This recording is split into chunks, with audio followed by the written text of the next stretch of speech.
The Starside Prophecy by Tirri.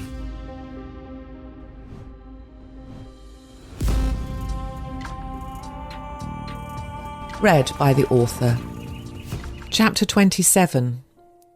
Baby Food. After the Corkscrew Lane incident, Uncle Jim treated me with cool indifference. I was okay with this.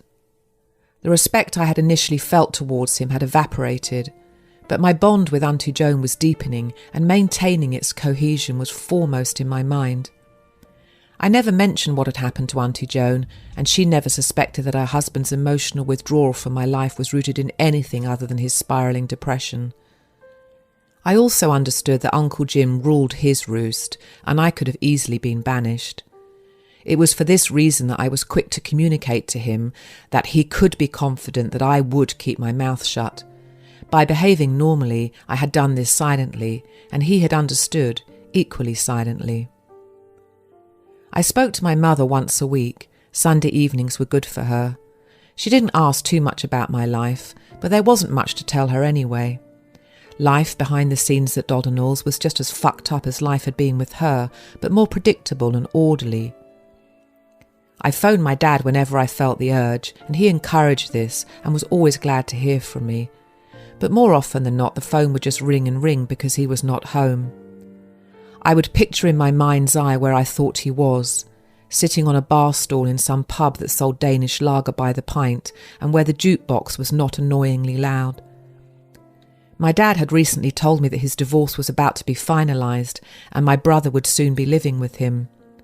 This had been my mum's plan for a while now. She felt it only right that her ex took care of the kids he had helped bring into the world.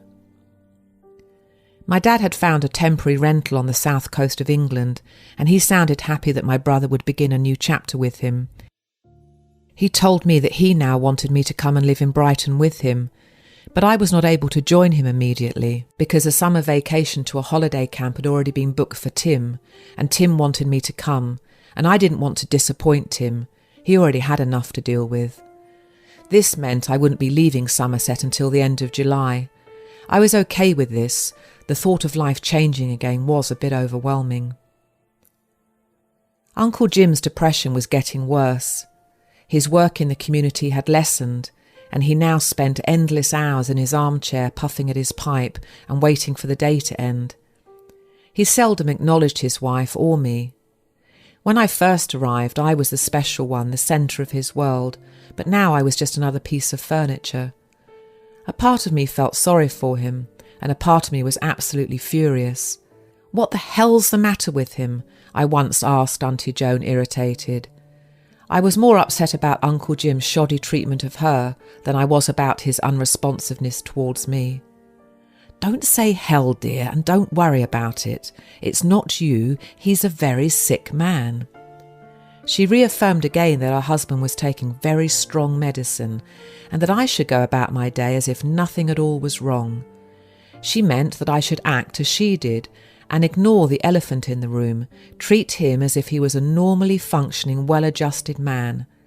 I don't let him rob me of my joy, dear. After weighing the pros and cons of this advice, I too decided to act as if everything was normal. Auntie Joan let very little bother her. She was abuzz with enthusiasm and always engaged people with affection and, unlike her husband, with sincerity. Every week Auntie Joan made homemade soup for a lady in the village with anorexia. Another lady needed a ride to the vet and back, and Auntie Joan was happy to be able to help her. Auntie Joan never had to remember to be nice to anyone, she just was, and at bedtime she would pray to Jesus with a smile on her face, but I never knew for what. Perhaps the strength to keep it all up? I often wondered whether Auntie Joan and Uncle Jim were just in a silent battle of wills. Did Uncle Jim want to break his wife by refusing to speak to her?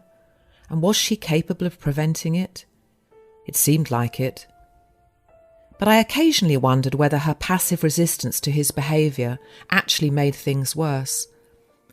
Uncle Jim could not elicit a reaction from his wife, and he found this unbearably frustrating.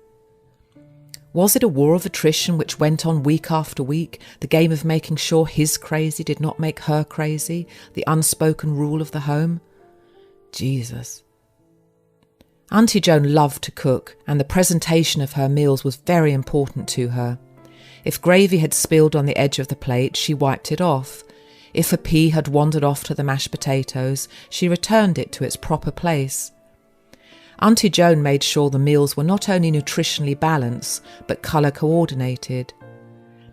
As soon as Uncle Jim was served his dinner, and without a thank you, he would mash the food up with the back of his fork until all that was left was an unrecognisable pile of mush. A gourmet dinner turned into baby food.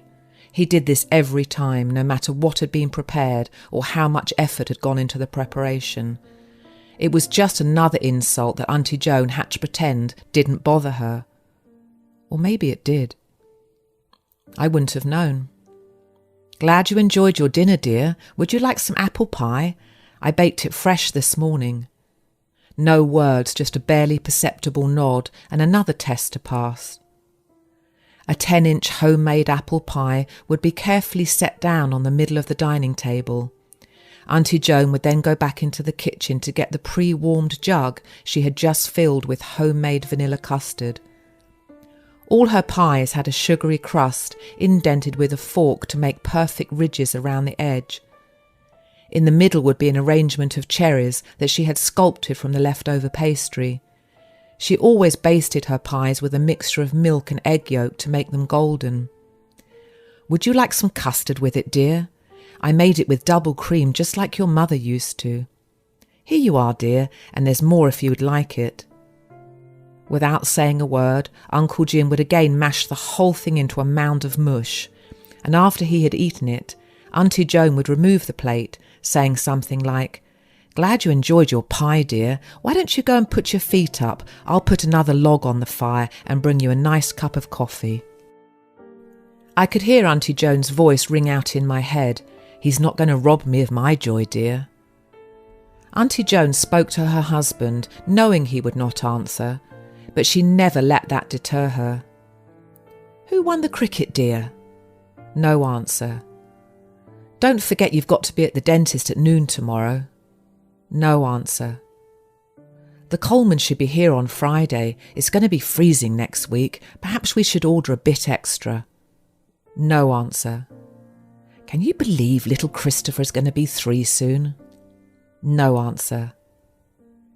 "I'm going to visit Angus in hospital tomorrow afternoon. I'll send him your love. All being well, he should be home next week." No answer. "It's Agatha Christie hour tonight. I don't think we've seen this one before." No answer. "I think the cat might need to go to the vet. She's lost her appetite." No answer. The fortitude Auntie Joan must have summoned not to club her husband over the head with a rolling pin staggered me. But it was obvious Uncle Jim was very depressed, held captive in some mental loop he could not break free from. According to Auntie Joan, his difficulties had been going on for a very long time. She never said what they were, but apparently had something to do with his mother. But, for better or worse, Auntie Joan had married her husband 40 years earlier. It looked to me like she had gotten the worst and he the best. But several questions nagged away at me from time to time. Was Auntie Joan just playing a highly aggressive role with a highly passive demeanour? Or was she just doing the best she could with compassion and poise? I had no idea, but I tried to make my weird life seem as normal as possible. I did exactly as Auntie Joan did, and tried to lead a full and productive and cheerful existence, while the spirited man who had once rescued me, my hero turned pervert, said absolutely nothing. I had enjoyed the relative isolation at my time at Dodonall's because I was able to glimpse the structure of reality through an awareness that allowed me to appreciate life's raw and natural beauty, especially when I was out in nature and not around the frenzied psyches of other people. The cows and the crows and the crops of landlocked Somerset had a stabilising effect on me. But soon I would be leaving the country life behind to live with my dad and my brother 200 miles away in the city of Brighton. I had to go back to school.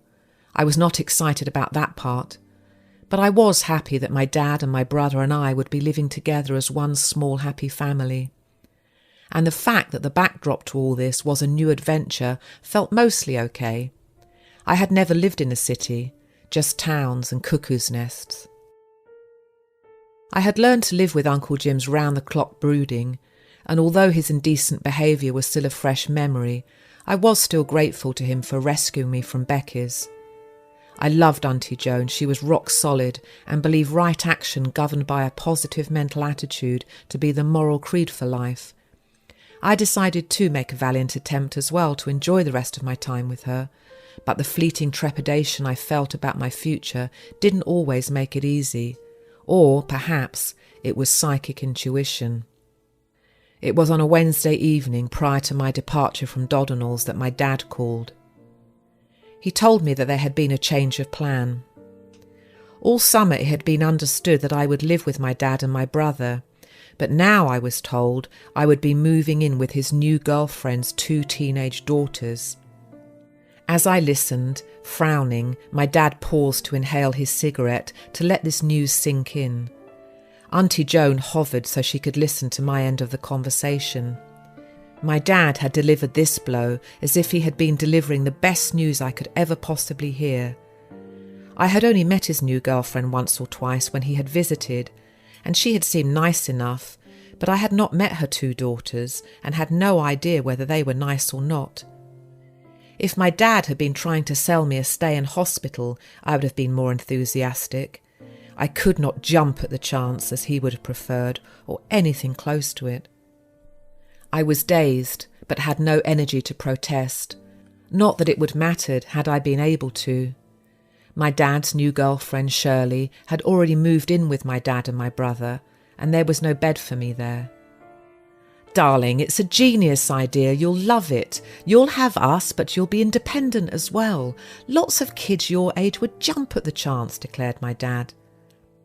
But he was not able to soothe me in any meaningful way because the implications of my new situation could not just be glossed over with a quick pep talk. After I hung up the phone, stunned, Auntie Joan handed me a mug of hot chocolate. She told me that I could come home any time, and the reassurance of this sanctuary did help me put on a brave face. But the following morning I did not feel brave, just little and lost.